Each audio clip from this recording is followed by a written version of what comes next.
How to get logged in into Santander Online Banking. Hey guys, and welcome back. If you want to get logged in into the mobile banking for Santander application, you can get it easily from Play Store or App Store. After that, you can give in your credentials to get logged in. But for online banking, you can just open any of your browser and go to santander.co.uk. Now, either tap on this login button which is on the top right corner or click it from the homepage itself. Here you can choose from your personal account, business account or corporate account to get logged in. Tap on any tab which is preferred by you or which is the account you have created.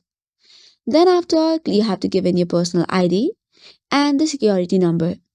You may know the security number as your 5-digit registration number. Once you give in the details, just tap on login button and you should be good to go. So that is all for today's video. For more such contents, do not forget to hit the like and subscribe button. Thank you and keep watching.